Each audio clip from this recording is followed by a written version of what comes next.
who could do A work, but are afraid of being outstanding, fearing the comments of their peers, so they slouch in C-level work.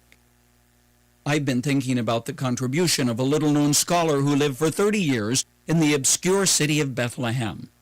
But he gave the world the text of the Latin Vulgate that became the standard of the Christian world for 1,000 years. His name was Jerome.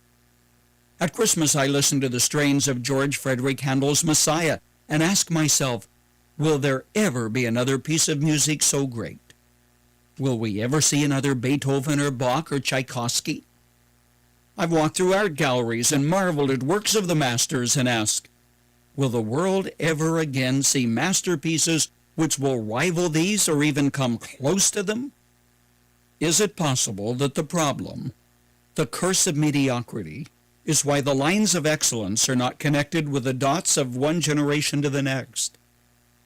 I refuse to accept the premise that all the great art, literature, and music that fills our libraries and museums were products of an age which has been supplanted forever by science and technology, that says we had better preserve the past because there's no future. Question: what motivated the artists, the authors, and the scholars of the past? Certainly not fame or fortune, because many, if not most of them, struggled in poverty, surviving on a few crumbs of support from the crown or a wealthy patron.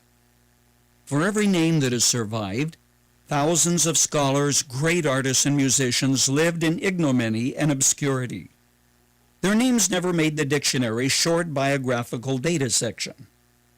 My hypothesis is they were compelled to excellence by the thinking that God requires our best, and to do less than your best is not only a sin against God, but a shame to your family, your mentor, and your father's name. Some have called it the old Protestant work ethic, something that became gospel to the old Puritans and Calvinists. But it was the discipline that drove art, education, and literature for centuries. Paul put it, whatever you do, work at it with all your heart, as working for the Lord, not for men. Okay, here we are in the 21st century, an age of satellite communications, technology, things that we hitherto had not thought possible. Where do we go from here? Make the question personal. Where are you headed? Content with just getting by, or determined to excel, to do your best, whether you drive a bus, head a corporation, teach school, or dig weeds and cut lawns? Longfellow concluded his A Psalm of Life saying, let us then be up and doing, with a heart for any fate, still achieving, still pursuing, learn to labor and to wait. Not bad advice for the 21st century. Unless you do your best, you will never know what you might have accomplished, what you might have achieved.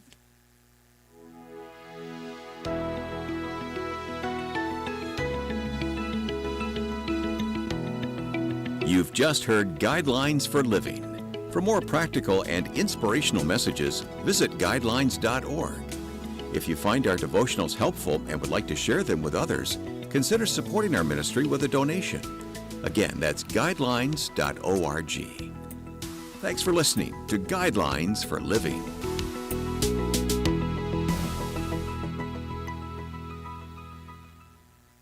.60 on your radio dial, WMCH. This program is a pre-recorded program. Attitude is everything. I'm Mitch Anthony with today's Daily Dose. Lowell Davis was a fella who knew how to make friends. If you'd ever met him, he would have known it because he would have written your name down.